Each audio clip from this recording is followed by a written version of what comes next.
Right out of your box, your camera isn't really set up to do video. So we're going to show you how to select the correct settings to get your camera ready to shoot video. Hey, don't be passing notes in class. This is HDSLR 101.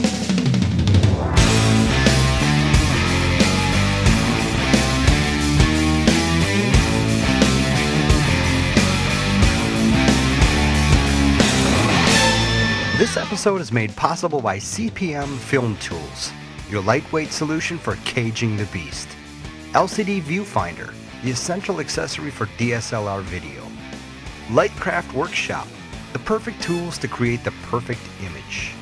Manhattan LCD, the affordable solution for high-definition monitoring.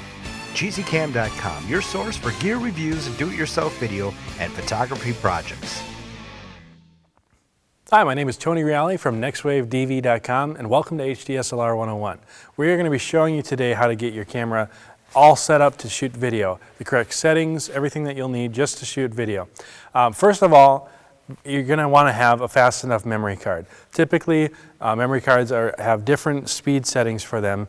For basic use, you might have the lower end, cheaper models, but for shooting video, you need to have a high enough speed memory card so that it can write the bit rate of the video to the card fast enough. If it's too slow, you're going to find that the video is going to cut out and you're going to have artifacting, and it's not going to work. So you want to have a fast enough memory card, and you're going to want to have lots of memory cards.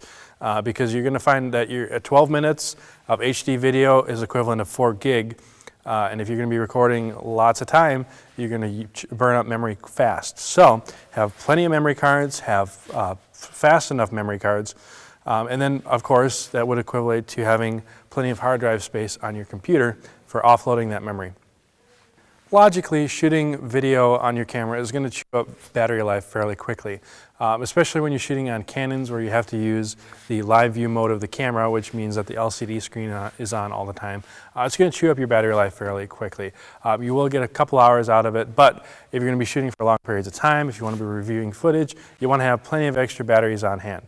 If you purchase third-party batteries, which would be batteries that were not manufactured by Canon, you're going to find that they will not register the current charge level on the camera. This is because on Canon batteries, they have a little chip inside of them that communicates with the camera to let it know how much life is left in it. There is one third-party manufacturer that does have this chip in it, but most of them do not have the chip. Does that mean that you can't use these batteries? No, I use them quite frequently, but if you're in a major shoot and you're not quite sure how much battery life is left in that battery, you might want to just put that one aside and use one of your Canons for full charge. All right, you're going to want to make sure that your camera has the latest firmware also. Across the board, a lot of camera manufacturers are updating firmware as new features are being requested by the users. Canon especially, the 5D has already gone through several firmware updates, adding additional manual controls and frame rates to it. So make sure that your camera is updated to the latest firmware. You can go onto your manufacturer's website, go to the support section, and make sure that you have the latest firmware. There's a setting in the camera that you can go to that will show you what the current firmware is and match that to the latest firmware on the support site to make sure that you have the current one. All right, here we're going to show you some of the menu settings to change some of the video functionalities of your camera. Obviously, we're going to be working with the 7D right here. You could use, if you're using with your 5D or T2i or of course the Nikon and Panasonics, you're going to find that you're going to have different settings, but just check your owner's manual. But overall, things are going to be fairly similar across the board. First thing we're going to do is press the menu button, and that pulls up our menu selection. Now we're going to scroll over and select the movie record size, and that allows you to pick your frame rate. Here we have different options of 1080-30, 1080-24, 720-60, and 480 standard def at 60 frames per second. On the 5D, you wouldn't have the 720p option, and of course you're going to have different options depending on your different cameras. So we'll select 24. Down here we're going to go to sound recording. You want to make sure that that is on.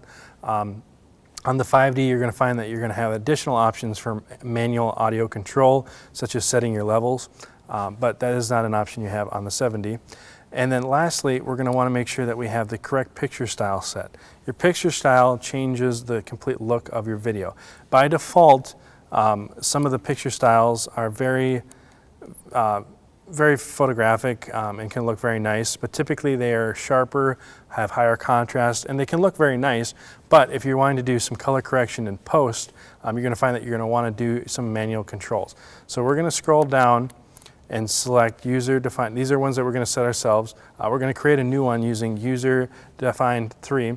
We hit the info button and this pulls up the settings. By default, sharpness is set in middle, contrast is set in the middle, saturation, everything is set in the middle. What we're going to do is turn the saturation, or the sharpness, all the way down. And the contrast also all the way down.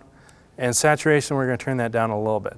What this does is this creates a lot more latitude in your video without crushing your blacks, blowing out your whites, without sharpening it and not having all the detail that's retained in there. You can shoot with the defined settings of portrait or whatever that comes on your camera, but this allows you to get a lot more latitude in post and can help a lot when doing color correction. We hope that that's helped you get started with your camera. You got all the settings correct and everything that you need to get started shooting great video. Be sure to tune in for our next episode of HDSLR 101. These are going to be coming every other week. And if you don't want to wait till the next episode, you can actually purchase the entire series online off of our store website for only $20. If you go to nextwavedv.com and click on the product section, you can check that out. That does help support our site, so we always appreciate when people are willing to check out our great products. We also have our Next Wave Tracks royalty-free music series, so we always appreciate when you check those out and help support our site. Be sure to check out our other series such as Next Wave TV, Cinetips, and our other training series to find more techniques, more things about gear, and everything to get you started with your production. Thanks for watching, and we'll see you next time.